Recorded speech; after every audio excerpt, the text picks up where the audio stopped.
noches, señoras y señores. Bienvenidos a otra edición del Péndulo por Unicanal. Hoy vamos a hablarles del caso Messer y para eso invitamos a Eduardo Campos, presidente del Banco Basa, y Fernando Paciello, gerente del mismo banco.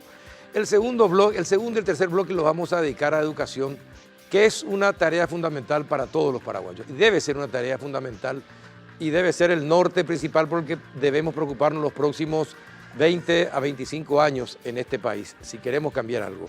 Vamos a hablar acerca de las pruebas PISA y los escandalosos resultados que muestran de cómo es la situación actual de la educación en Paraguay. Van a estar con nosotros Celeste Mancuello, viceministra de Educación Superior, y Robert Cano, viceministro de Educación Básica.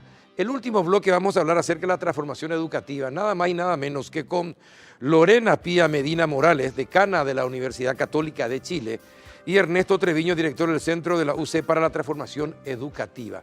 Con ellos también vamos a hablar de educación. Y les reitero, acompáñenos con un café. Ya les digo a los invitados, prueben el café La Basa. Reconocido como un café de alta gastronomía, permite degustar un producto con aroma, cuerpo y sabor inconfundible. Delicioso. Después de la pausa ya estamos con el debate.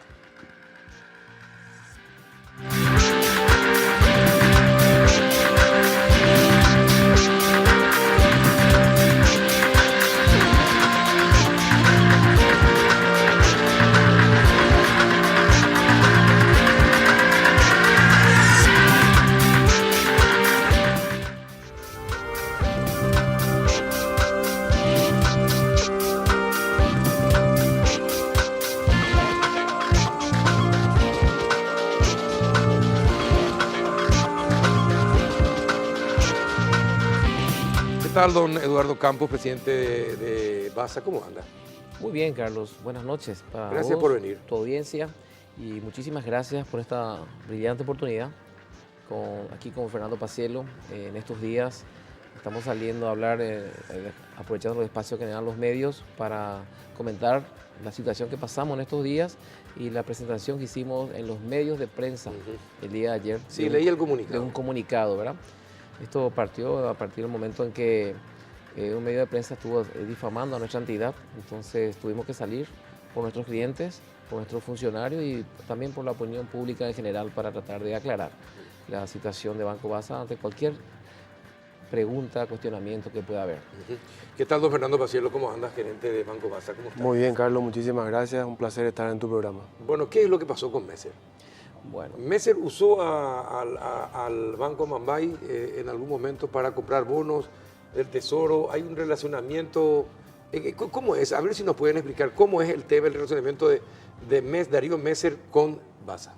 bueno, el señor Darío Messer no compró bonos del Tesoro del Banco Basa.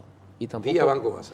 No, vía Banco Basa no compró y tampoco fue utilizado las cuentas de Messer para mover fondos que hayan sido destinados a la compra de bonos del Tesoro.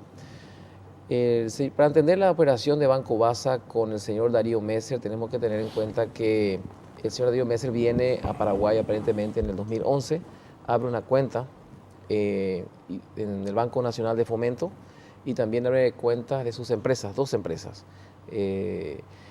En esos momentos nosotros no teníamos condiciones de operar con él porque teníamos informaciones de listas restrictivas que impedían a nuestro departamento de cumplimiento aprobar una operación del señor Darío Messer. Darío Messer recién en el año 2016, específicamente en el mes de... 5 años después. Sí, del 11 al 2016.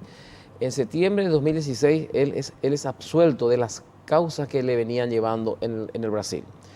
Entonces viene a Paraguay, en ese momento, vamos a decir, orgulloso probablemente de sus absoluciones, él y la esposa, se presenta al Banco Central del Paraguay y a la Secretaría de Prevención del Lavado de Dinero, donde por mesa de entrada introduce los documentos que prueban su absolución y manifiesta su interés en operar en el sistema financiero paraguayo. Es así que con esa copia de las presentaciones en la mesa de entrada de estas instituciones paraguayas se acerca seguramente a varios bancos de plaza, nos visita también a nosotros y ante esa situación nosotros en el mes de octubre del año 2016 le abrimos la cuenta a nombre de él, no de sus empresas. Y considerando los antecedentes, ¿verdad? Ya nuestra matriz de riesgo lo ubica como un cliente de alto riesgo. Y eso requiere... ¿Qué es un cliente de alto riesgo?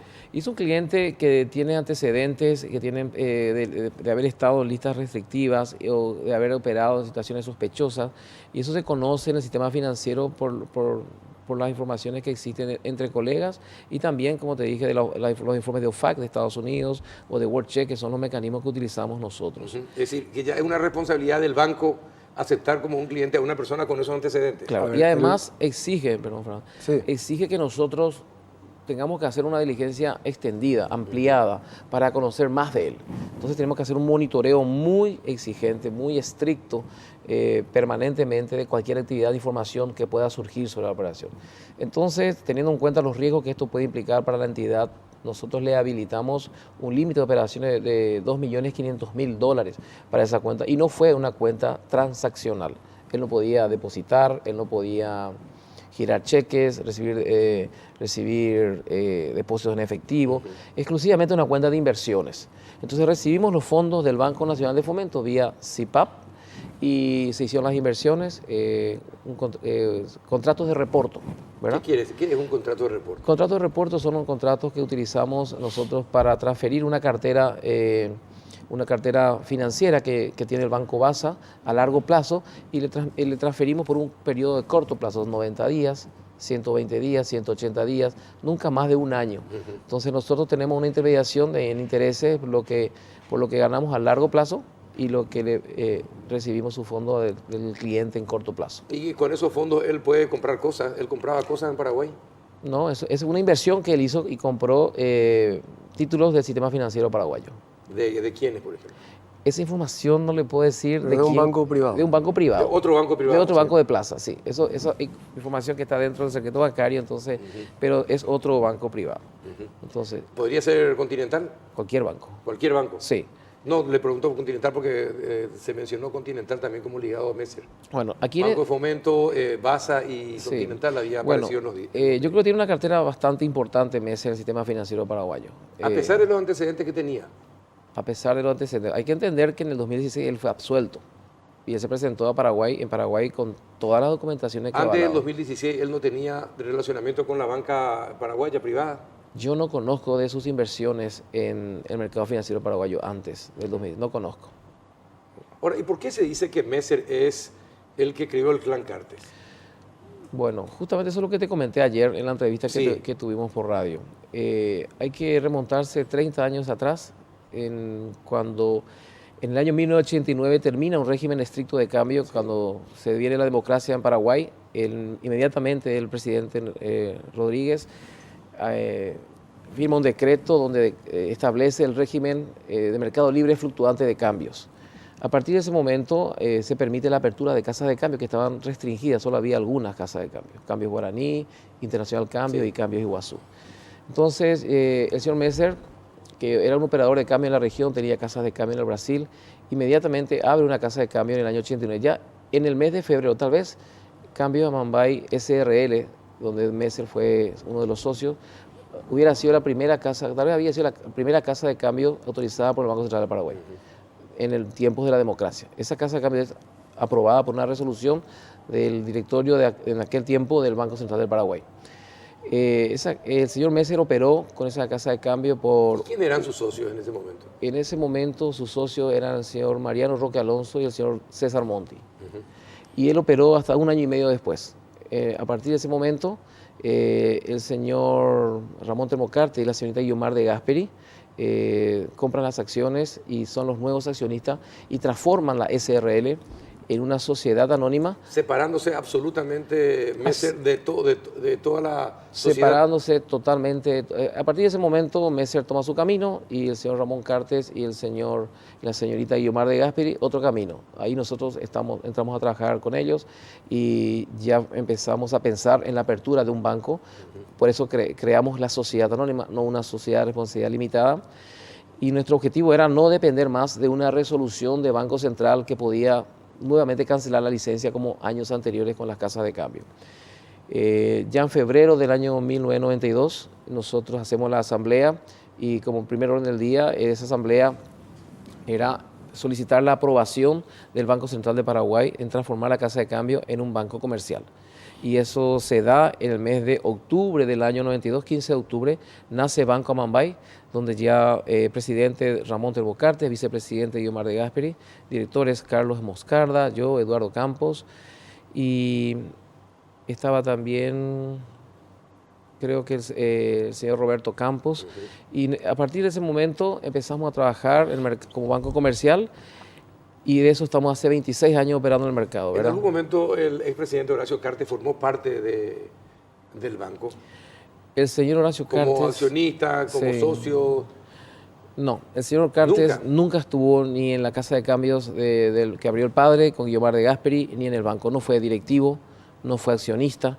El Ramón Terbocartes fue accionista hasta el año 2004 y fue presidente hasta el año 2004. Y cuando él ya no pudo ejercer esas funciones, le dejó sus acciones a su hija, la señora Sara Cartes, y ella asume la presidencia en ese momento por unos años, y ella es hasta este momento la mayor accionista del banco, hoy actual vicepresidente de Banco Basa. Yo creo que ahí, si me permiten, sí, adelante, es importante tal vez destacar el hecho que desde aquella época, desde la creación del banco hasta ahora, el Banco Amambay, actualmente Banco Basa, no ha tenido ningún tipo de sumario, ni ha sido sancionado, ni nada en ese sentido, en ningún aspecto de la actividad cambiaria, mucho menos todavía en un tema como lavado de dinero. En los últimos años el Banco Basa se ha destacado en el sistema financiero con una tasa de crecimiento realmente envidiable. Somos el banco que ha crecido más que el sistema en los últimos 5 años. Este año va a ser nuevamente un año de crecimiento por encima del promedio. Cuando en el año 2014 asume el directorio actual del banco, el Banco Basa tenía 1,5% del mercado. Vale decir, de la torta, ese era el porcentaje de participación que teníamos. Estaremos cerrando 2018 con el 4,5%. O sea, en ese periodo de tiempo... Hicieron 3 veces. 3 veces en 5 años.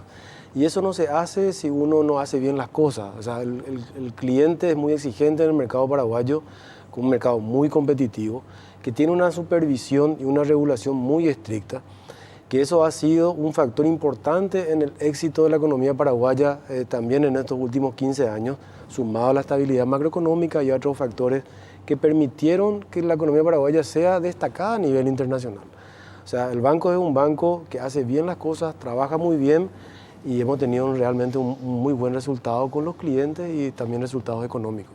Ahora, es importante volver a recalcar, sí, desde el 2016 a esta parte, en que tienen relacionamiento con el señor Messer. Messer nunca tuvo otro tipo de actividad con Banco Basa más que el tema de la inversión que se hace, solamente eso. Solamente Sí, eso. Pero para terminar, Fernando, sí, el periodo de que él estuvo absuelto termina en mayo del 2018, porque el señor Messer nuevamente fue imputado en abril, 26 de abril de 2018. Eso nosotros descubrimos por las investigaciones que hace. Como cliente de alto riesgo tiene que estar permanentemente monitoreado, y nuestras listas de restricciones nos destacan que el señor había sido imputado y había un pedido de prisión. Eso nosotros lo vemos en la primera semana del mes de mayo de 2018. El pedido de prisión data del 26 de abril.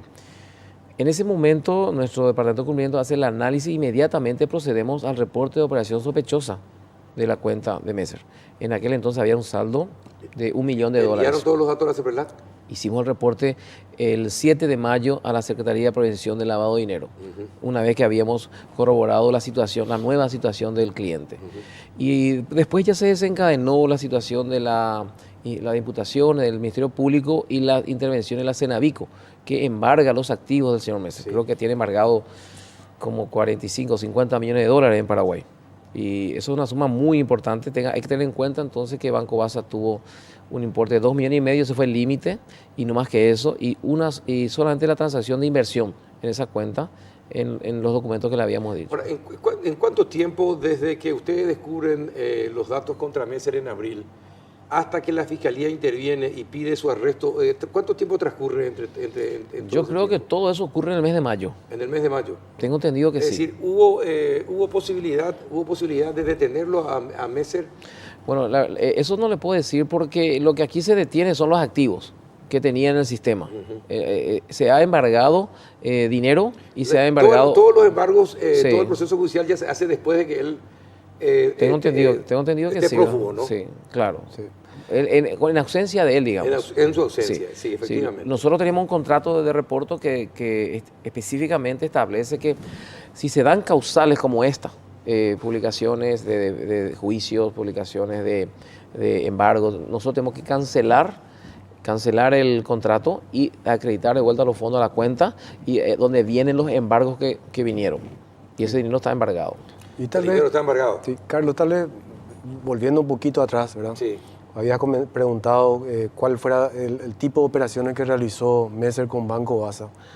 Estas fueron operaciones que fueron una transferencia de dinero que él tenía en un banco, en el Banco de Fomento, a su nombre, y hizo una operación de transferencia desde ese banco a nuestro banco para hacer esta aplicación a la inversión. Cuando esas inversiones fenecieron, porque venció el plazo, comenzaron a volver al mismo origen, vale decir, de cuentas del cliente del Banco de Fomento a nuestra cuenta y viceversa. En ese entonces el cliente ya estaba operando en el sistema paraguayo, hacía ya un periodo de tiempo importante. Nosotros hicimos el trabajo que corresponde hacer para una evaluación de este perfil de riesgo y encontramos que el origen del dinero estaba identificado, porque cuando uno hace un análisis para prevención del lavado de dinero, lo más importante es saber quién es el cliente, quién es el beneficiario final.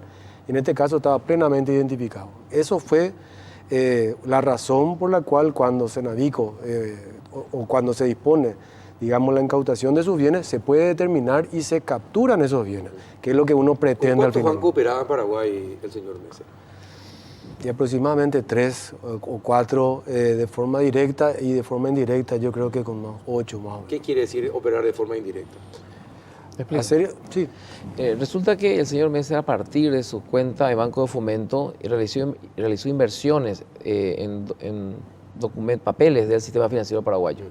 Y a través de la Bolsa de Valores ha invertido en certificados de depósitos de ahorro y también en bonos subordinados y en bonos financieros. Eso se puede ver, yo no conozco esa información, pero se puede ver en la Senavico los activos que están embargados. En cuanto a la compra de bienes, eso no se hizo a través de Banco Basa. Eso es justamente lo que nosotros analizamos, ¿verdad? El señor vino en el 2011 y a partir de entonces de la apertura de su cuenta, creo que creó 2 sociedades, empezó a hacer inversiones inmobiliarias, a comprar campos y a invertir en campos. Tengo entendido que en el periodo en que tenía liquidez realizaba las inversiones financieras, pero el origen del dinero y el destino probablemente habría sido inversiones inmobiliarias y en estancias. El hecho de que fuera reconocida su amistad con el expresidente Cartes, para ustedes en el banco, ¿es un compromiso de alguna manera, facilita que él pueda operar mejor, más rápidamente? ¿Es un privilegio que tenía Messer? No, en absoluto. Para que tengas idea, nosotros le pusimos un límite, yo creo que bastante bajo, teniendo en cuenta lo que él movió en Paraguay. Nosotros nada más que 2 millones. ¿Cuánto aproximadamente habría movido en Paraguay? Y lo que se tiene embargado, identificado más o menos en activos son $50 millones, tengo entendido. 50 millones de dólares. Nosotros estamos hablando de 2,5 millones de dólares. Sí, O sea, es muy poco. Y es una suma importante para Sí, Paraguay, 5%. pero no para el señor Messer, que trajo inversiones muy importantes. Y nuevamente mencionar, la cuenta no fue una cuenta transaccional, o sea, no se pudo hacer pago ni girar y eso está comprobado. Nosotros hemos aportado toda esta documentación a la Fiscalía, a la investigación, así que no operó a través nuestro. Y algo importante que destacar, fíjese que cuando inmediatamente él aparece de nuevo con una imputación y pedido de prisión, antes que ningún organismo contralor de nuestro país nos advirtiera algo, nos requiera algo, nosotros hemos reportado como sospechosa porque se vuelve sospechosa la operación, porque no estaba en condiciones de aclarar esa situación, de resolver esa situación. ¿Qué pasó con el Banco Nacional Argentina? ¿Ustedes pueden, qué es lo que se publica que ustedes solamente pueden operar con Banco Nacional Argentina para el exterior y otros bancos se negaron a hacer con Banco Basa? ¿Podrían aclarar Sí. esa Esa publicación? información no es correcta. Nosotros tenemos corresponsales en el exterior con quienes hacemos operaciones para atender los pedidos de los clientes de importación, exportaciones, inversiones de corto plazo. Y Banco Nacional Argentina es uno de nuestros bancos principales en Nueva York, donde canalizamos los pagos emitidos y las transferencias recibidas para nuestros clientes. También tenemos cuentas con otros bancos de Estados Unidos y de Europa y Panamá. Los bancos que hoy citó, creo que el diario 5 Días, ¿es cierto que se rehusaron a ser agentes de Banco Basa? No es que se rehusaron. Los bancos que citó son bancos que en el pasado fueron corresponsales nuestros y esa es una situación que el Paraguay está sufriendo hace unos años y varios bancos paraguayos a la hora de obtener corresponsales del exterior. Nuestra plaza es una plaza difícil, tenemos la situación de la triple... difícil? Porque tenemos la situación de la triple frontera. Hay mucha... A pesar de que macroeconómicamente somos destacados, Sí. Pero también a pesar de eso, el sistema financiero nos tiene entre ceja y ceja. Pero es A la también hora un de enfoque salir. regional, ¿verdad? ¿Cómo? Es un enfoque regional Sí. también de la banca internacional. Te voy a poner un ejemplo práctico. Uno de nuestros corresponsales era el Deutsche Bank, que hasta noviembre de 2016 operó normalmente con varios bancos en Paraguay. Y a partir de una situación que se dio con un caso de una multa que recibió el Deutsche Bank en Estados Unidos de $7.000 millones, ellos tomaron acciones en el continente y se retiraron de varias plazas, de varios países. Entonces levantaron su representación en algunos países y sus operaciones. Entonces ahí varios bancos paraguayos recibimos la mala noticia de tener que cerrar nuestra cuenta con ese banco. Y era un banco muy importante en cuanto a los servicios de corresponsabilidad que brindaba. Entonces, generalmente los problemas se dan en estos mercados globales donde las exigencias de sus reguladores son muy fuertes. Entonces, eso hace que ellos tengan que analizar la relación costo-beneficio. Tienen que invertir mucho dinero en mantener una relación en Paraguay y lo que le podemos dar todavía en cuanto al tamaño que tenemos como entidades y como mercado, no le justifica el mantenimiento de una relación. Algunas políticas de algunos de estos bancos es, por ejemplo, si vamos a estar en un país determinado, trabajemos con los 3 o los 4 bancos más grandes. Entonces hay una cuestión de que hay que llegar a mantener un tamaño interesante para poder garantizar esa reciprocidad de negocio, para que ellos a su vez puedan invertir en los mecanismos de control. Somos un país pequeño Sí. y con dudosa reputación, podríamos decir, Sí, por a eso nivel financiero internacional. no, yo no diría dudosa reputación a nivel financiero. Existen ciertas situaciones que se dan en la región. Tenemos que entender, Carlos, que Paraguay está en medio de 2 países gigantes, Argentina y Brasil, y los problemas se generan principalmente en nuestros vecinos. Caso Messer está haciendo un escándalo extraordinario ya, está tomando dimensiones muy grandes en nuestro país, pero ese es un problema que se genera por actos de corrupción en el Brasil. Si existe lavado de dinero en Paraguay, probablemente va a ser lavar dinero que ha obtenido de un crimen, de algunos delitos que pudo haber cometido en el Brasil. Entonces, tenemos en cuenta que prácticamente los distintos casos que aparecieron de mensalao, de lavallato o casos de narcotráfico. Hoy estaba viendo que la Cenavico está incantando millones de dólares en propiedades de narcotraficantes. Entonces, esos son casos que no son generados por los paraguayos, pero somos tránsito. Somos tránsito de bienes, vamos a decir, de drogas, Sí. y si circula la droga hay una contrapartida financiera. Entonces, lastimosamente, nuestro país podría ser considerado de alto riesgo, así como hay clientes de alto riesgo, nuestro país puede ser considerado de alto riesgo. Entonces, ¿qué requiere eso? Más controles. Por eso que estamos ante una situación clave, digo yo, en nuestro país. Tenemos que proteger y mejorar la calidad de nuestras instituciones porque vamos a ser evaluados en el corto plazo, por Gafilat. Entonces, de ahí viene todo. Nosotros tenemos condiciones macroeconómicas excelentes, el país está mejorando sustancialmente. Estamos muy cerca. El día de hoy estamos celebrando la noticia de que Fitch nos ha subido la calificación y estamos a un punto del grado de inversión. Entonces, Gafilat va a ser clave para lograr ese objetivo tan ansiado por todos nosotros y tenemos que preparar las instituciones públicas y privadas. Ahora les pregunto, la última pregunta. Sí. Después de hacer esta gira por los medios para aclarar la situación, me parece muy bien que lo hagan. Sí. No siempre hacen así los bancos privados, de salir y tratar de explicar a través de los medios. Bueno, ¿qué sienten? ¿Sienten buena respuesta? ¿Se entiende lo que ustedes están explicando? ¿O qué sienten después de los contactos con los medios de comunicación? Y Honestamente hablando. como bien decís, no es algo que normalmente los bancos hagamos. Sí. En este caso nosotros sentimos que era necesario y conveniente. Y realmente la reacción que hemos tenido por parte de los clientes y de los funcionarios ha sido muy positiva. Eso a nosotros nos dice que hemos hecho bien y que de alguna manera también es un respaldo a la gestión que venimos realizando. Nosotros realmente nos sentimos bastante confortables con la reacción que estamos viendo. Y este escándalo de Messer en los medios,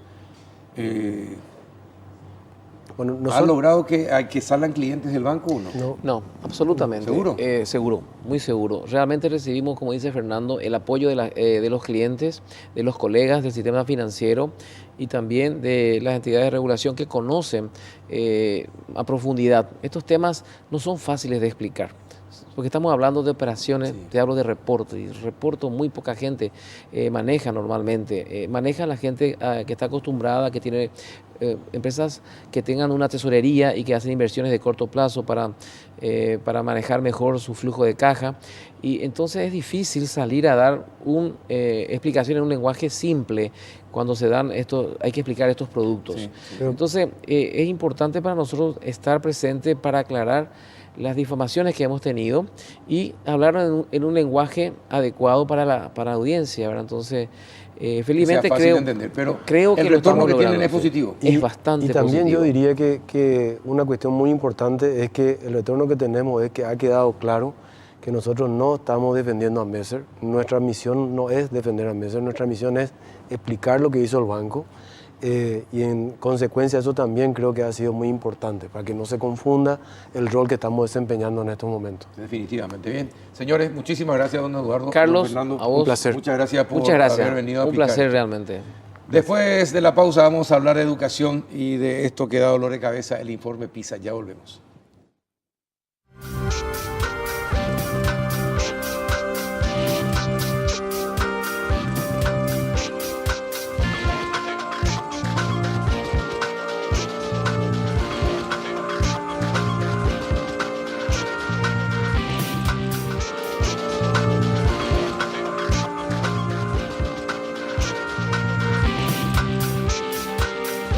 ¿Qué tal, doña Celeste Mancuello? ¿Cómo anda, Gusto viceministra? ver estar en el programa y compartir este desafío. No, gracias por venir.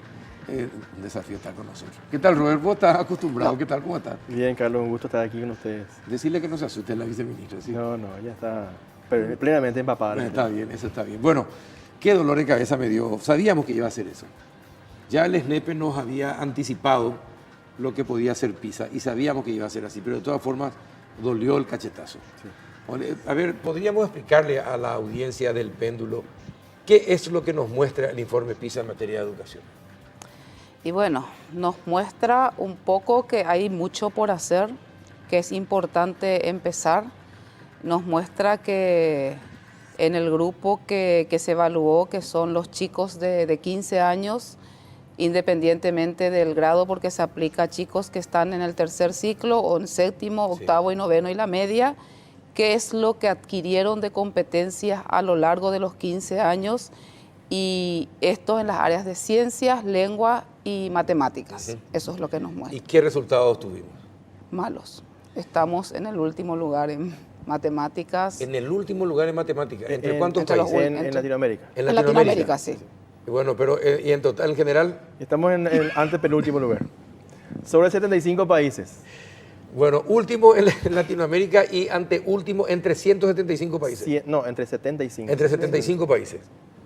Para la audiencia, Eso- hay como 200 países en el mundo. Sí, pero no todos hacen el todos. examen de PISA, Ni la mitad no. ¿verdad? Bueno, ¿y eso qué significa? A ver, porque a mí me da la impresión de que yo leí el informe, hablaban de que esto que estamos viendo, ¿qué es? Esto que está en pantalla, ¿qué es? ¿Qué nos muestran estos datos? Es el puntaje que tuvo los países, básicamente los últimos del ranking, ¿verdad? Ecuador, Guatemala, Honduras, Paraguay, Senegal, Zambia. Ahí tenés. Senegal y Zambia son los países que están por debajo, debajo de nosotros. Por debajo de Paraguay, sí. Así es. países africanos en matemáticas. Este debería ser nuestro piso. Este es nuestro piso. Sí, realmente Así mismo. PISA, así como explicaba la viceministra, lo que nos dice es cómo somos capaces de utilizar la educación que hemos recibido.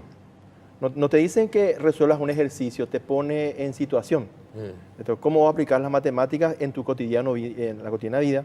Entonces, eso es lo que realmente estamos mal, porque lo que resulta finalmente del análisis es que solamente, y eso ya es público, ¿verdad? El 8% nada más de la población examinada De 15 años, sí. de 15 años tiene un nivel mínimo. Sí, Hablando de un nivel mínimo, salvo apenas, con un 2, 1,5. el 8%. Sí, solo el que 8%. El 92% no tiene las competencias mínimas que le permitan utilizar las matemáticas para resolver problemas cotidianos. Esa es la realidad. Bueno, el 8% de todos sería el 8% de los estudiantes paraguayos, ¿no? De los chicos de 15 años. De sí. 15 años. Podemos decir. Pero podemos decir que de todos los estudiantes, ¿verdad? Es Porque finalmente Es el una resultado muestra. del esfuerzo que hemos hecho. significa, a ver, estamos formando analfabetos funcionales. Es decir, este sistema educativo hoy, el de Paraguay, sirve solamente para formar analfabetos funcionales. Es crudo lo que les digo. A mí me duele. Me estás mirando ya así más seriamente, Robert Cano. Sí, no, realmente... Pero podíamos pensar así o no, Robert, para ser sí, bien crudos. un porcentaje importante de los estudiantes tiene problemas graves de comprensión lectora, por ejemplo. Eso ya sabíamos en el SNEP. ¿verdad? Sí, ya sabíamos en el Sí, SNEP, sí, sabíamos. sí, ya sé. Pero hay mucha gente que no entendió el SNEP. Y esto sí. Esto sí es más fuerte. Es más fuerte, y sí, porque nos sitúa también a nivel mundial como estamos. Sí, a nivel mundial como estamos. Y bueno, tocamos fondo. Estos son 70 años aproximadamente de malos manejos en el sistema educativo. Sí, es importante que 70 que se destaque eso, sí. aproximadamente, Sí. donde todos somos responsables. Hay un partido en particular que gobernó gran parte de todos estos años, pero todos en este país somos responsables de la forma como estamos Y en materia probablemente todos estemos en ese nivel. sí, claro, nosotros también, Nosotros, claro. exactamente. Nosotros también somos Oh, parte de yo, los analfabetos funcionales, tal vez. criados bajo este sistema. Así es, así es. Bueno, entonces ya tenemos el piso. Esto fue un cachetazo doloroso. Sí. ¿Qué vamos a hacer para cambiar? Y bueno, nosotros tenemos ante este desafío importante porque no podemos perder más tiempo, eso es claro, ya con el SNEP que nos mostró los niveles en los aprendizajes, acá que nos muestra las Sí. competencias de estos aprendizajes y que tanto nosotros encaramos la transformación desde lo sustancial. En lo que hace a la formación docente, tenemos claro que vamos a encarar desde la formación inicial, desde el mismo proceso de ingreso de estudiantes a la formación docente, lo que es el fortalecimiento de los formadores de formadores. También, Perdón, sí. este examen que están haciendo en estos días los docentes, ¿qué es? Es un concurso público de oposición que los habilita a ellos a formar parte de una especie de reserva, de un banco de elegibles, para tener una... Vas a tener pocos. Vas a tener pocos. Y tenemos ya los preliminares. ¿eh? Tenemos Y los sí, y preliminares. tenés pocos. Tenemos el 55% aprobó el examen en esta ocasión. 55%. 55%. Sí. ¿Y el 45%? Y no aprobó.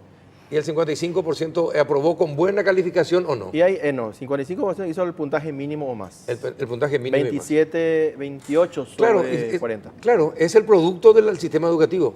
No pueden ser diferentes tampoco los docentes. Sí, así mismo. Así mismo. Es simplemente una corroboración del PISA. Sí, lo importante es, Qué duro que es. ¿qué vemos como positivo todo esto? El hecho de que estemos aquí, y no es solamente ahora, sino en los últimos meses, y incluso el año, se está instalando la necesidad de urgentes respuestas en educación. Sí. Decime vos que estás años en el tema de los medios de prensa, no sé si hay antecedentes de que se haya instalado en el consciente colectivo la necesidad de hacer reformas urgentes en la educación. Para mí que no. O sea, No. Yo creo que esto contribuye mucho. Por supuesto que sí. Por supuesto Esto que sí. contribuye mucho a la difusión y a transmitir la preocupación que existe. Esto hace que todos estemos enterados al instante de lo que pasa en las escuelas y de las protestas que se generan como consecuencia de Yo quiero destacar un hecho anecdótico muy significativo que pasó en Perú. Perú, la primera vez que participó en PISA, salió, ¿se acuerdan? Sí, recuerdo, último, salió último. Y un ministro de Educación ahí que se llama Jorge Saavedra Él decía que para él fue positivo eso porque Sí, se sí, generó, eso que estamos viendo ahora, se instaló el tema y a partir de ahí, porque acá hay que entender que hay que tomar ciertas decisiones que no son muy populares en educación. Decisiones que no son populares, pero que son necesarias. Claro. Entonces, tener a la ciudadanía pendiente y adhiriendo a medidas que, siendo necesarias, no son populares, para nosotros que estamos en educación es una posición bastante favorable. Y en matemática ya sabemos. En lectura, ¿cómo estamos? ¿Cuáles son los datos? Penúltimo. Penúltimo en lectura. Sí. En Latinoamérica. En Latinoamérica. Penúltimos Y en lectura. ciencias también. En ciencias también. También. Penúltimo también. Penúltimos. Estamos por encima de República Dominicana. Solamente. Así como fue también en el TERCE, las pruebas regionales, también estamos por encima de Dominicana. Ese resultado es el producto del esfuerzo que hemos hecho. Las luces y sombras. ¿Qué porcentaje de gente no comprende lo que lee? De chicos. De chicos. Sería un tercio, lo comento lo que lee. Un tercio. Un tercio. Un tercio. Es el que entiende. El que dos entiende. tercios no entienden, no manejan los problemas. conceptos de lo que Sí, lee. tiene problemas de comprensión lectora. ¿Y en ciencias? En ciencias también, estamos hablando de un tercio. Un tercio no maneja los conceptos básicos de los criterios científicos. Básicamente es un tercio. ¿Cuántos chicos están en el sistema escolar? 1.509.000. 1.509.000. Es decir, 80% del sistema público. sí, 80%. Es decir, 1 millón y pico analfabetos funcionales. Sí, son niños y jóvenes que necesitan un refuerzo urgente. Un refuerzo urgente. Sí. Bueno, si tenemos en cuenta lo que están rindiendo los profesores hoy, los docentes hoy día, ¿qué es lo que tenemos que hacer? ¿Cómo tenemos que hacer los refuerzos? Si los refuerzos los van a dar personas que están casi al mismo nivel de los chicos a quienes tienen que enseñar. Entonces, miren que ustedes están en una etapa increíble. Sí. El destino les puso Así en es. este instante, en este lugar. Así es, así es. ¿Verdad? Sí. No pudieron haber elegido peor momento ustedes para estar Mejor momento. O mejor momento. Mejor momento, sí, Sí, mejor peor o mejor momento. Eso ya va a depender de lo que hagan. Tenemos un gran equipo. ¿Qué van a hacer? Bueno, hay dos grandes caminos. El factor clave para el proceso de mejora educativa, ¿sabe cuál es? El docente. Así es. Tenemos un gran número de maestros, cerca de 60.000, 70.000, el número tampoco lo manejamos con mucha precisión, los que están en aula, que necesitan ahora un apoyo urgente, que tienen fortalezas y debilidades. ¿Cuáles son sus fortalezas? Y eso lo mencionamos siempre, de sus compromisos. Son maestros que le ponen garra, y digo así porque describe claramente cómo es su comportamiento, pero tienen ciertas limitaciones. Y no los culpamos porque el sistema... Claro, el sistema reproduce sí, eso. Entonces, la medida urgente, mientras damos nacimiento a una nueva generación de docentes, es darle al maestro un apoyo concreto.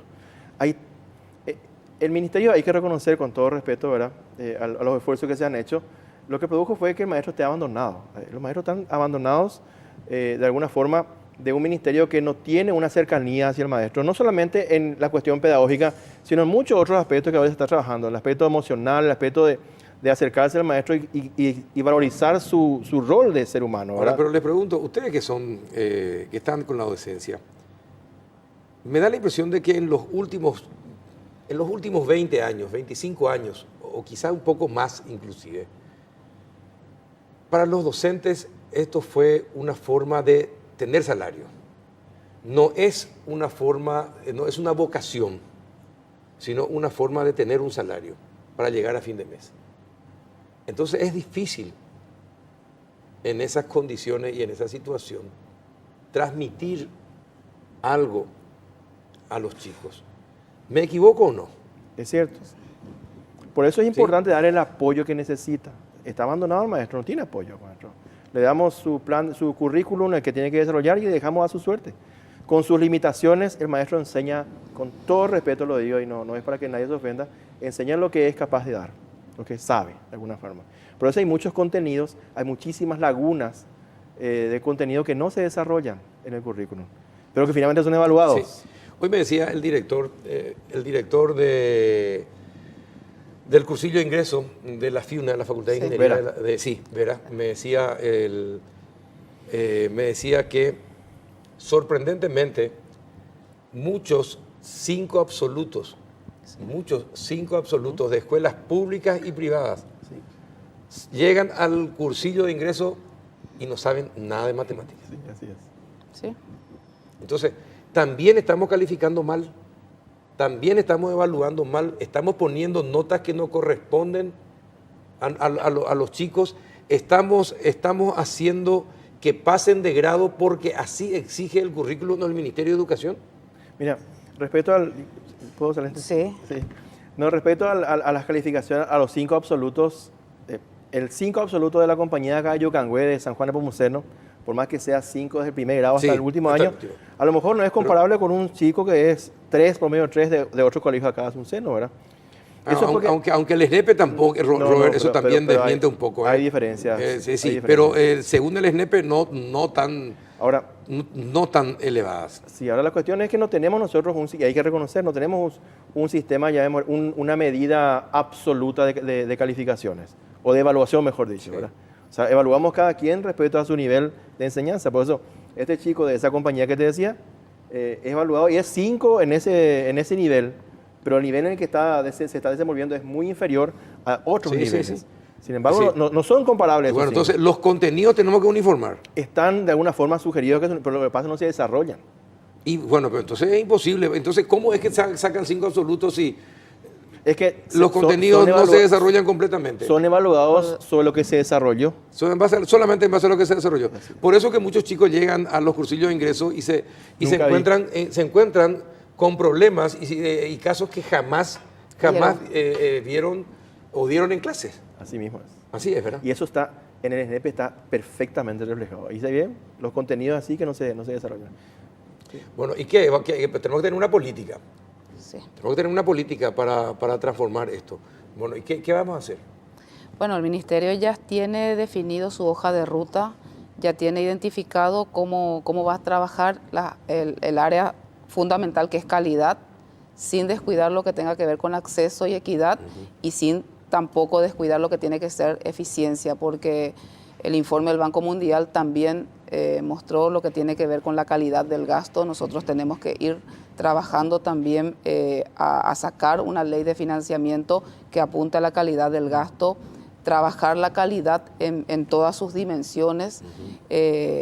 Decías una reflexión importante, ¿qué pasa con las notas? ¿Reflejan o no? Reflejan lo que se evalúa, o sea, el profesor es el que genera o no el aprendizaje una vez que se cierre el aula. Entonces, tenemos que generar espacios que permitan acompañarle al docente. Por eso hablamos formación continua, formación en servicio, ver alianzas y experiencias tanto internacionales como nacionales, ver cómo nosotros podemos asistir y acompañar y realmente estar, porque hoy tenemos una realidad, lo que nos dio el SNEP, que muestran que lo que hoy están enseñando no están produciendo. PISA nos muestra qué es lo que está pasando a lo largo de la vida. Entonces, definir un poco, y también ya hay estudios científicos que muestran la importancia de lo que es los primeros años de desarrollo. Entonces, es mirar en todas las dimensiones y construir esto, y por eso esta semana, que fue bastante rica del Congreso,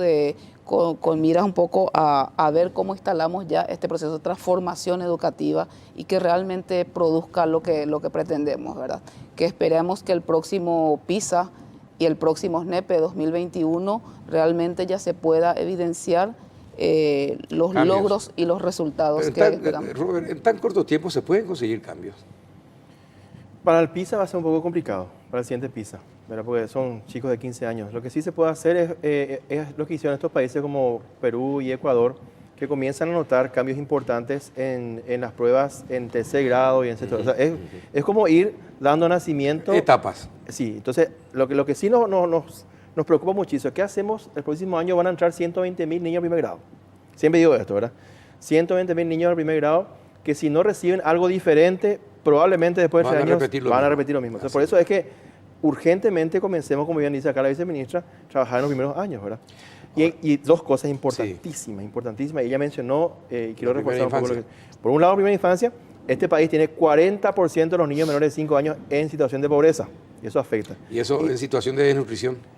Sí, pobreza y todo lo que ello conlleva. La desnutrición crónica es un poco menor que ese número, pero el 40% tiene algún tipo de limitaciones producto de la pobreza en la cual nacieron, ¿verdad? Y después tenemos el presupuesto al que le damos educación. 3.4% decían los últimos ajustes del presupuesto. O sea, con eso estamos administrando pobreza.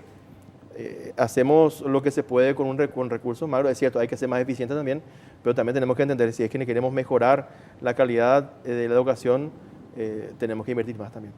Sí, hay que invertir más, pero también todos se tienen que involucrar. Lo que yo noto, y no sé si ustedes, lo que yo noto es una gran resistencia de muchos sectores a involucrarse.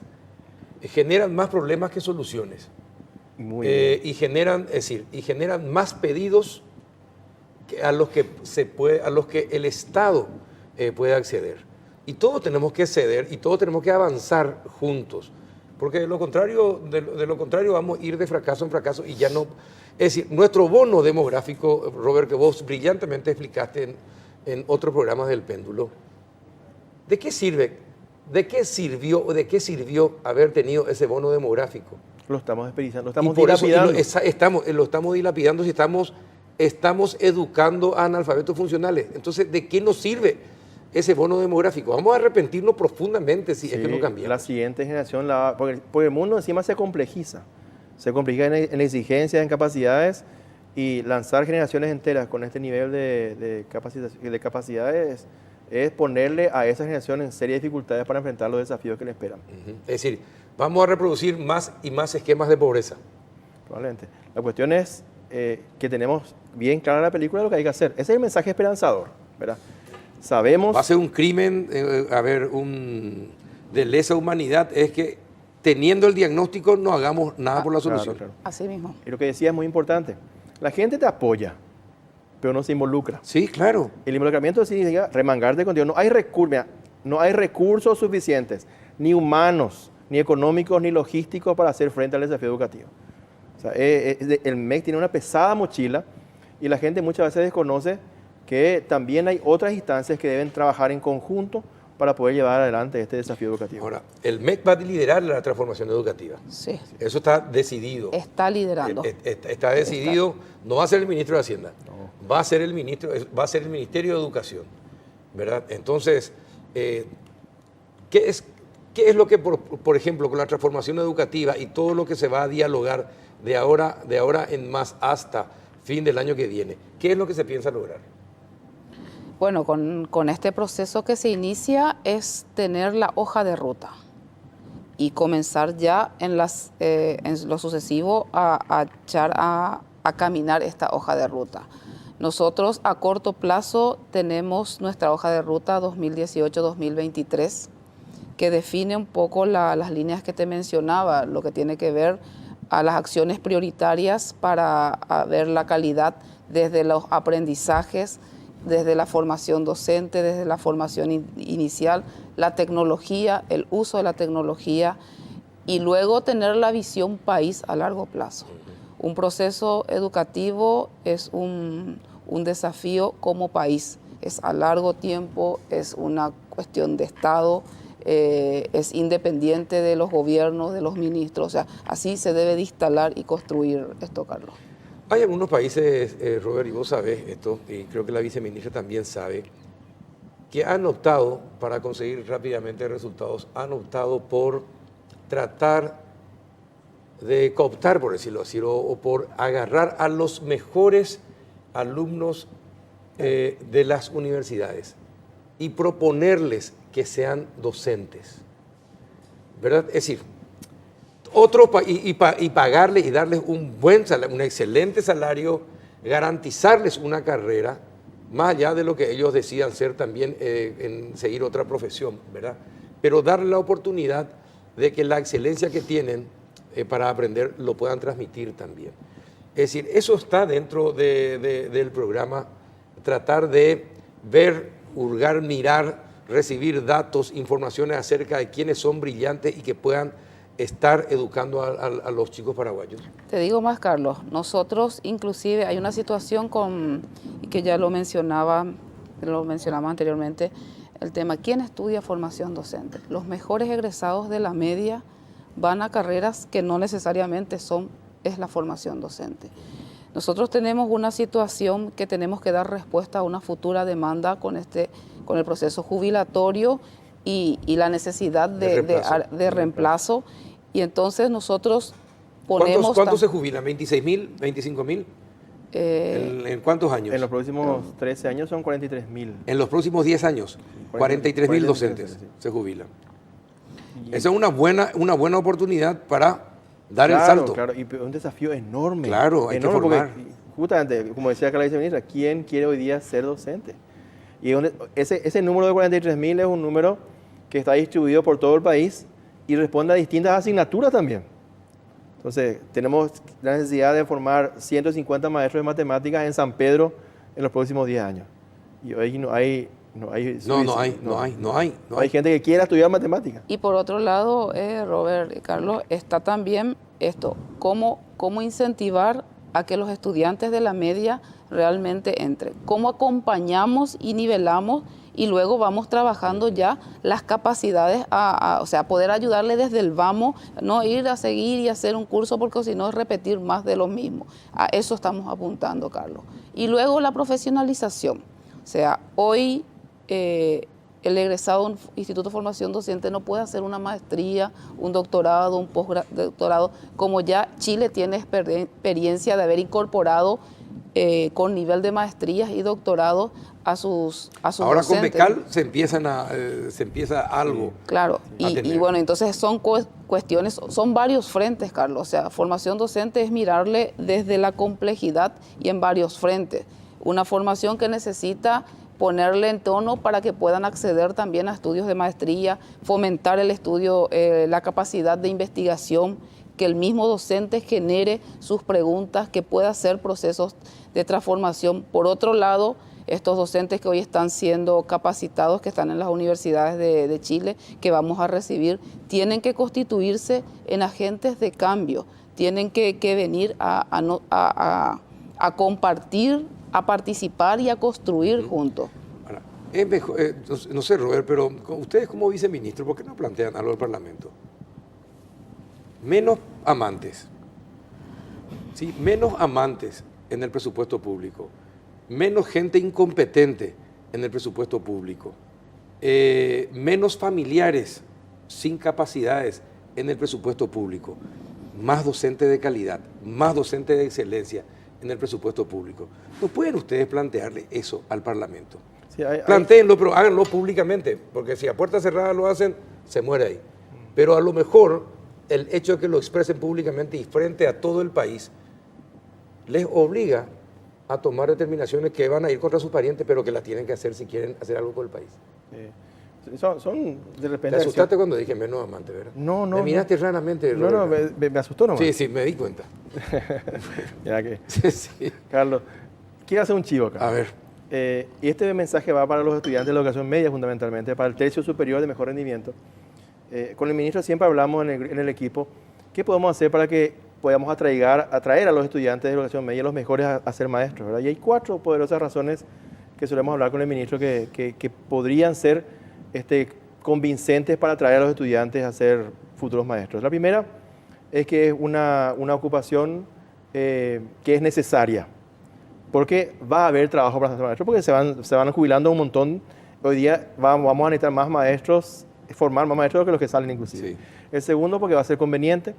El salario básico profesional que se estableció. Claro. Sí. Asegurarle un buen salario, seguridad médica. Claro. ¿Verdad? Sí. Tenemos también la tercera, permanente capacitación. La tercera, y ahí tenemos que ayudarnos todos. Tiene que ser prestigioso ser maestro. Totalmente. O sea, y vamos avanzando en ese sentido. Estamos hablando de beneficios sociales exclusivos para el hecho de ser maestro. El ministro hablaba de vivienda para los docentes, el tema del Día del Maestro en los supermercados con descuentos especiales para los maestros, acceso gratuito a espectáculos deportivos o culturales. Es ser prestigioso ser maestro. Y la última, que puede ser muy lírica para algunos, romántica, es que realmente ser maestro es más importante que cualquier cosa que nosotros podamos estudiar. Y no va a desaparecer el maestro, ¿no? No, y mira, es más importante porque la sociedad confiere a los maestros la sagrada misión de formar a las futuras generaciones. Y por eso es lo más importante en la sociedad, es ser maestro. Bueno, señores, totalmente de acuerdo contigo, con ustedes. Gracias, Robert, por venir. A ustedes por la oportunidad. Gracias, viceministra Celeste, por venir también. Y bueno, el destino les puso en este lugar. Va a depender de ustedes pasar a la historia. Van a pasar a la historia. pero ojalá que pasen con letras de oro. Gracias, Robert Cano. Gracias, Celeste Mancuello. A la vuelta de la pausa vamos a seguir hablando de educación con Lorena Pía Medina Morales, decana de la Universidad Católica de Chile, y don Ernesto Treviño, director del Centro de la UC para la Transformación Educativa. A la vuelta de la pausa.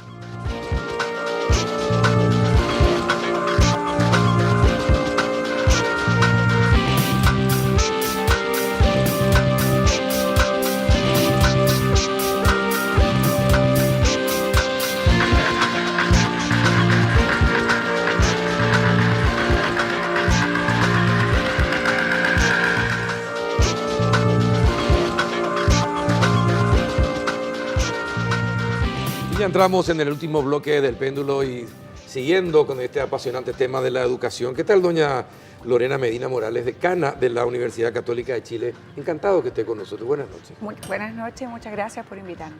¿Qué tal, don Ernesto Treviño? ¿Cómo anda? Muy bien, Carlos, buenas noches. No, gracias por venir. Sé que es tarde ya, pero me encanta que estén.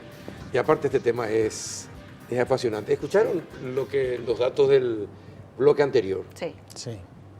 Y bueno, ¿qué podemos hacer para transformar la educación en Paraguay? Bueno, Después de escuchar todos esos datos, de ver dónde estamos situados, más abajo del piso imposible, ¿verdad? Bueno, ¿qué tenemos que hacer? ¿Cómo saltamos para adelante? bueno, no sé si tenemos la receta mágica, porque nosotros vivimos lo mismo y hemos hecho muchas acciones para salir adelante, pero ya hace muchos años. Sí. Entonces, estamos mejor, pero todavía tenemos dificultades y tenemos muchas cosas por mejorar en Chile también. Ya quiero partir diciendo eso, Sí. porque pareciera que ya lo resolvimos y en realidad lo estamos resolviendo. Es que la educación ¿Ya? es un proceso permanente. Total, total. Entonces, más que tener una receta mágica de cómo se hace, sí podemos hablar desde la experiencia que hemos tenido desde el punto de vista ya de política pública en educación en Chile y también del trabajo que algunas facultades como la nuestra en Chile ha hecho para formar los profesores de un modo diferente, para provocar un cambio realmente. Entonces, ha habido, yo diría, un camino que ha sido complejo, sistémico, un camino en donde primero la política pública ha generado leyes y regulaciones sobre la formación de profesores, sobre la carrera docente o lo que nosotros llamamos el sistema de desarrollo profesional docente y algunos incentivos, a propósito de lo que escuchábamos que decía la viceministra sobre, el viceministro también, sobre cómo motivamos que estudiantes quieran seguir la carrera docente, buenos estudiantes de enseñanza media, ¿cierto? O de escolares.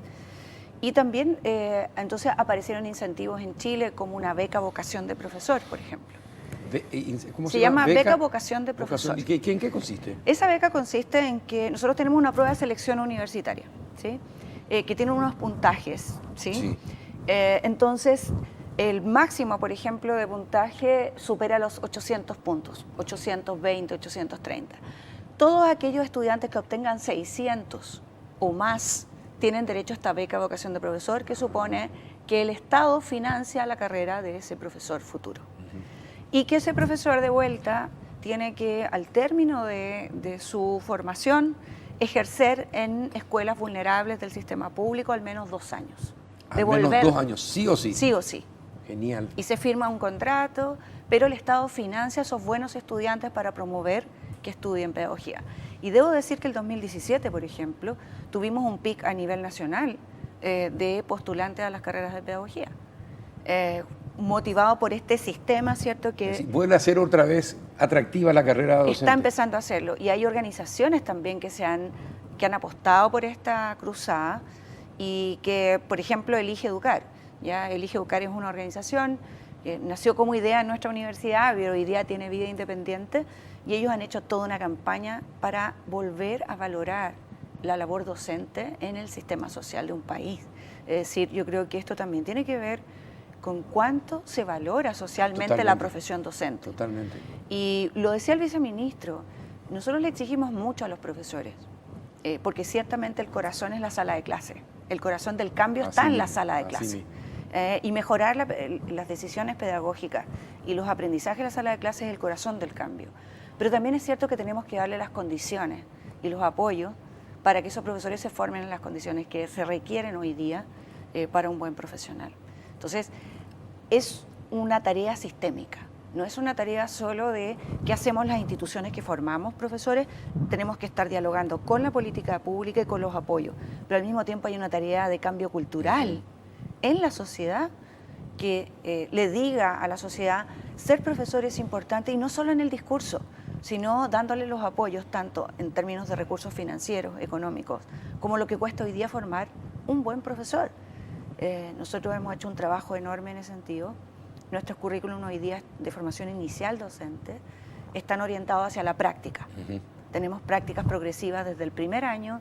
Un profesor en Chile se forma en 4 y 5 años y un profesor de enseñanza media hasta en 6, luego de la licenciatura. Claro. ¿Sí? Entonces nuestros profesores son licenciados y además tienen un título profesional para ejercer. Pero esa dedicación a la práctica ha significado tener una mayor cantidad de profesores supervisores de práctica en terreno, que están además especialmente preparados para eso. Ha significado que los formadores de profesores, los formadores de formadores, hoy día en nuestra universidad son la planta académica indefinida ordinaria. Nuestra planta académica, el 95% son doctores en educación y además, o sea, investigan, pero además enseñan. Qué bueno sería tener doctor en educación también en Paraguay. Entonces es un vínculo entre investigación y docencia mucho más estrecho. Y don Ernesto, ¿usted qué nos dice? ¿Qué es lo que podemos hacer? Paraguay, ¿cómo puede empezar este proceso de cambio, de transformación educativa? Bueno, yo creo que esa es una excelente pregunta porque justamente los medios de comunicación por estos días, lo que uno nota en los debates es que evidentemente hay desazón, hay una especie de desesperación y pareciera ser como que se quiere solucionar todo en un día. De una vez, sí. Sí. Y para esto hay que tener perspectiva, ¿sí? Y para ello voy a contar un poco cómo fue el proceso de Chile, para que lo tomemos en perspectiva. En 1967, el presidente Frei Montalva propuso una ley que aprobó el Congreso para que la educación obligatoria fuera de 8 años. La educación obligatoria, 8 años. El resto de América Latina promulgó esa misma ley en la década de 1990 recién. 20 años después. Exactamente, 20 años después. Entonces, ha habido, después de eso, cuando vuelve Chile a la democracia, se genera la primera ley de carrera docente para los profesores que están en las escuelas públicas más vulnerables, para mejorar sus remuneraciones y mejorar sus oportunidades de formación. En 2016 tenemos una nueva carrera docente que mejora lo anterior y abarca a más profesores del sistema, incluso a las educadoras de educación inicial y educación preescolar. Y por lo tanto, uno puede ver que a pesar de que puede haber diferencias de puntos de vista, hay una consistencia en las políticas de Estado, ¿sí? No son políticas de gobierno. Genial. Y son acumulativas. Y eso bueno se hace eso. con leyes. Pero esto tarda mucho tiempo. Y uno tiene que... ¿Cómo lograron el consenso? ¿Cómo lograron el consenso para que esto se convierta en una política pública, no en una política de gobierno? Bueno, yo creo que hay dos elementos bien importantes en Chile.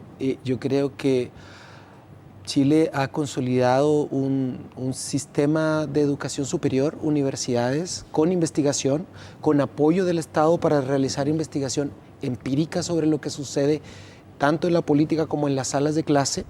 Y eso ha permitido tener una base de conocimiento que alimenta las decisiones de política, por un lado, y por otro lado, la sociedad civil, las organizaciones no gubernamentales también nos han acompañado y han acompañado a los políticos en las discusiones en el Congreso y se han hecho muy, muy ricos debates.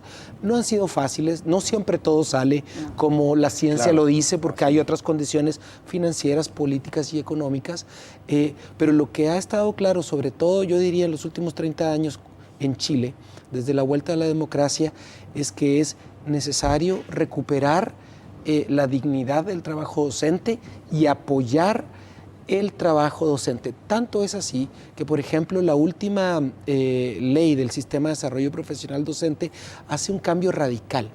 Anteriormente en Chile, los profesores que estaban en la carrera docente, por ejemplo, si tomaban un curso de formación continua para especializarse o para mejorar, podían ganar unos puntos en el escalafón que les reportaba mayor salario. Sí.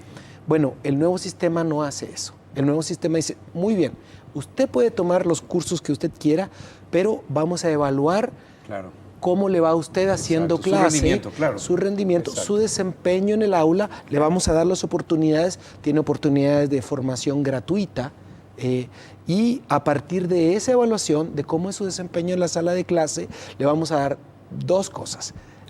Si le va bien, le vamos a aumentar el salario, y si no le va tan bien, le vamos a ayudar con formación. Exacto. Y la formación no son cursitos sueltos ahora. La formación involucra... Repita eso, me encanta. No son qué, dijo. Cursitos sueltos. Me tomo un curso por aquí, me tomo un curso por allá, 3 días aquí, 3 días allá. No, la formación está muy clara que tiene que involucrar a las escuelas completas. Así mismo. Tiene que involucrar, ojalá, escuelas de un territorio, y tiene que haber una formación centrada en la práctica. Es decir, nosotros tomamos a los profesores desde el punto donde están, vamos acompañándolos durante, por ejemplo, 1 año en varias sesiones. Los profesores van trayendo sus problemas, tratamos de analizarlos, de ver cuáles son los desafíos que enfrentan. Le preguntamos a otros profesores si ellos ya lo resolvieron para que le enseñen a sus colegas, y de esa manera ir formando una masa crítica profesional. Y en ese ámbito nosotros, como Centro para la Transformación Educativa, justamente estamos acompañando, dotando del último conocimiento de frontera de Chile y del mundo para ayudar a solucionar los problemas. No tenemos la receta, tenemos conocimiento que puede ayudar a solucionar los problemas, pero esto hay que hacerlo con los profesores. Y esto toma... ¿Cuánto tiempo llevó la transformación en Chile? Todo esto que usted me dice, es decir, es permanente. Convengamos que es permanente, y sigue.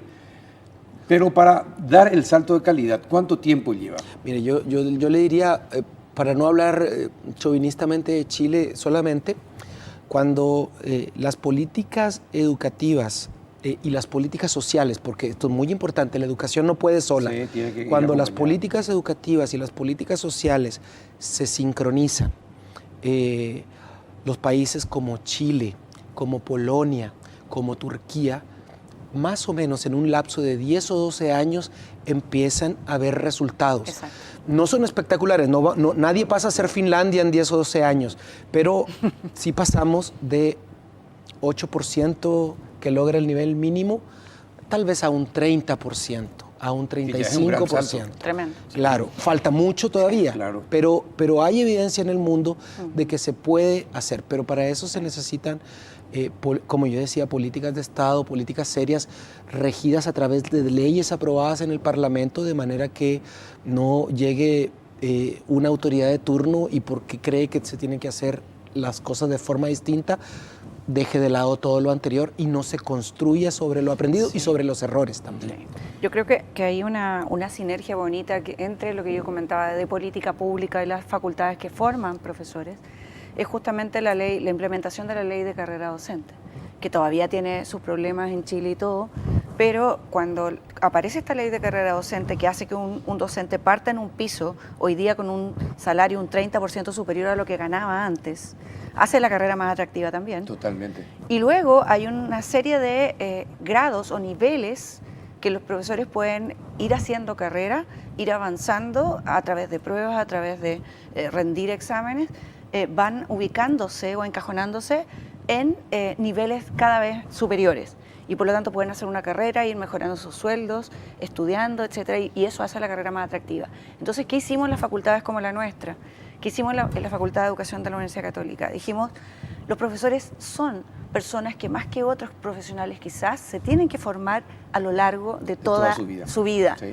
Entonces hoy día esa va a ser la constante en todas las Exactamente. profesiones de aquí en más. O sea, Eso va a ser, vamos a en eso estar en estamos. permanente aprendizaje. Justamente. Entonces dijimos, no solo la formación inicial de profesores, sino cómo la facultad se hace cargo de los profesores que están en el sistema y que se formaron con unos currículos distintos, que no tuvieron tanto énfasis en la práctica a lo mejor, y que no tienen el enfoque que tenemos hoy día.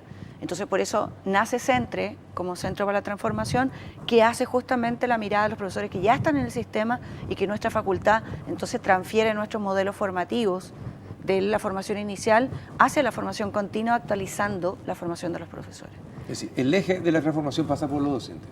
Totalmente. Pasa por los docentes. Pero sí, por porque unas estamos hablando leyes. de eso, sí.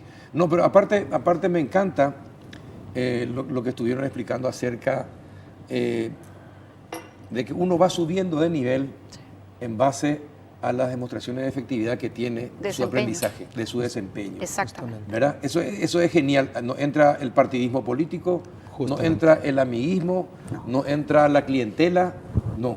Es el desempeño. Total. Es el desempeño. Bueno, si eso se logra acá en este país, ya va a ser un gran salto hacia adelante. Si eso se logra. Porque acá, lastimosamente, los padrinos políticos hacen que cualquiera sea docente. Claro, no, hoy día en Chile, bueno, una de las leyes importantes, aparte de la ley de carrera docente, fue la de regulación de la formación de profesores. Parte de eso tiene que ver hoy día con que hoy día en Chile solo las universidades pueden formar profesores, no más los Y institutos. solo las No universidades más los institutos. acreditadas. Solo A ver, universidades. repita, por favor, eso. A ver, solamente las Solamente universidades en Chile forman docentes. Y además hay solo 2 carreras en Chile que son que tienen que acreditarse por obligación, y es pedagogía y medicina. O sea, hoy día las carreras de pedagogía, las universidades, las facultades de educación, tenemos que acreditarnos por obligación y pasamos. Y si no tenemos acreditación, eso no le da beca a nuestros estudiantes, no reciben los beneficios del Estado. O sea, para nosotros es una obligación acreditarnos por nuestros estudiantes. No solo por sus beneficios, sino porque estamos encargados de hacer esa formación. Claro, pero aparte tratan directamente con seres humanos. Totalmente. No es con edificios, con casas, con obras. No, Claro. son seres humanos. Bueno, ojalá que aprendamos, y de eso están hablando en los diálogos que están manteniendo con diferentes sectores. Totalmente. Justamente. ¿Y cuál es la preocupación que más perciben que existe Acá en Paraguay. acá en Paraguay? Yo creo que la preocupación que es más extendida es que son muchos los problemas que existen al mismo tiempo y hay una cierta urgencia por tratar de ayudar a los niños que están actualmente en el sistema. Sí. Es cómo resolvemos el problema hoy. Todo el mundo sabe que hay que trabajar al mismo tiempo Sí. para el largo plazo, Así mismo. pero hay una sensación de urgencia Sí. que yo creo que no debería ser tan desesperanzadora, porque fue muy interesante durante los diálogos de Hablemos sobre educación. Había muchos profesores y había una profesora cuyos padres fueron analfabetas y que trabajaba en una escuela muy vulnerable y logró tener al 100% de sus alumnos en el nivel 4, el más alto del SNEPE, con trabajo duro, con trabajo cotidiano. Y desde ese punto de vista yo creo que hay que tener esperanza. Hay profesores ya en Paraguay Sí, que lo están haciendo. que lo hacen bien. Nos falta, tal vez, como nos hizo falta en Chile, valorar a esos profesores, reformar la formación docente, apoyar a estos profesores que están en la sala. De hecho, actualmente tenemos a 100 directores paraguayos en Chile capacitándose y donde les estamos transfiriendo el conocimiento que hemos generado en Chile para que ellos vengan a aplicar a sus escuelas programas de mejora para apoyar la enseñanza a sus profesores enfocados en la práctica con metas específicas de aprendizaje para los docentes. Pero también yo creo que es muy importante, así como tenemos esos buenos profesores, reconocer algunas cosas muy básicas. Por ejemplo, a mí me tocó trabajar en el último estudio de la UNESCO, donde participó Paraguay también. Y una de las cuestiones bien alarmantes que arroja el estudio es que en Paraguay el 40% de los niños tiene lo que se llama en la investigación ausentismo crónico. Faltan 10% más del año escolar. Y también los profesores tienen altos niveles de inasistencia. Sí. Bueno, esas son cosas que tenemos que, son muy sencillas o deberían de ser muy sencillas de arreglar, porque no es inventar una nueva forma de enseñar, es simplemente que los niños y los profesores vayan a clase. Bueno, eso no depende del Ministerio de Educación, eso no depende de los territorios, de los departamentos, eso depende de la voluntad de cada uno de nosotros, padres de familia, docentes, directores, que contribuyamos. Podemos tener todas las condiciones, pero si la labor educativa no es un compromiso de todos, sector privado, sector público, maestros, directores, alcaldes, es muy difícil que se logre con los desafíos enormes que tiene Paraguay, pero se puede hacer y se ha hecho. Sí. Lo que me preocupa a mí, sí, yo entiendo perfectamente, el tema es que ustedes ya conocen los resultados. Sí. Lastimosamente, siempre se habló de la existencia de un 60% de analfabetismo funcional. Significa que esos conceptos que ustedes manejan no los comprendemos. Y entonces, y muchas autoridades que ocupan cargos importantes y toman decisiones, forman parte de ese 60%. ¿Verdad? Entonces se vuelve mucho más complejo el problema, porque aquellos que tienen que tomar decisión no entienden el problema. Entonces hacen falta líderes, no uno solo, hacen falta líderes en todos los sectores que entiendan esta cuestión y que colaboren para llevarlo adelante. Sí. Y se necesita de la fuerte presencia del presidente de la República liderando este proceso de transformación. Sí. Una de las convicciones que nosotros tenemos y que estamos trabajando en Chile hoy día, también con mis colegas de otras facultades de educación a lo largo de todo Chile, que es bastante largo, y nos reunimos los decanos de educación y estamos procurando ahora trabajar en red. Una convicción clara es que parte de las habilidades famosas del siglo XXI de las que tanto hablamos es poder trabajar en equipos colaborativamente. Y creo que tú lo dijiste hace un rato en la conversación anterior. Esto es una tarea de todos. Si no trabajamos colaborativamente, en comunidad, en red, y trascendemos nuestras posturas políticas, que son legítimas, pero nuestra ideología o nuestras culturas habituales, por un bien superior, esto no es posible. Y esto tiene que ver con toda la sociedad. Y una cosa pequeña sobre el tema de los profesores. Una de las cosas que nosotros experimentamos como grandes problemas fue que algunas de las reformas que se hicieron 20 años atrás, los profesores se sintieron marginados, no partícipes de esas reformas, justamente porque se les acusa como responsables, sí, ¿no? Sí. Y es cierto que los profesores son fundamentales, pero sin ellos no es posible, claro, ningún cambio. Así mismo. Entonces, en Chile hoy día hemos logrado que los profesores recuperen una voz pública importante. Tuvimos yo creo que ustedes también, en Latinoamérica en general, un proceso de desprofesionalización docente desde los 80 a los 90, y entonces todo el mundo cree que puede saber cómo se hace la educación. Yo creo que tenemos que volver no solo a valorar socialmente el rol del profesor en una sociedad como la nuestra, sino también valorar el saber profesional. Y entonces entender que esto tiene un estatus, que hay una forma profesional de enseñar matemática, lenguaje, historia o ciencia, y que no basta con saber la disciplina. Y cuando uno lo entiende, entonces los expertos en la disciplina, los expertos en educación se juntan y forman buenos profesores. Es lo que nosotros creemos que hoy día tenemos que hacer. Pero insisto, no se puede hacer sin los profesores. Totalmente de acuerdo. Lorena, muchas gracias por estar. Gracias es un por lujo invitarme. Para nosotros que la decana de la Universidad Católica esté en esta mesa de trabajo. Feliz. Ernesto, muchas gracias también por venir. Muchas gracias, Carlos. Muchas si gracias. me permites un saludo a las familias de nuestros estudiantes que ya la próxima semana regresan. Nos prestaron por casi 3 meses, así que muchas gracias. No, gracias a ustedes. Y escucharon ustedes las voces de la gente que entiende de educación. Es un deber de todos los paraguayos. No podemos perder este bono demográfico siguiendo y formando analfabetos funcionales.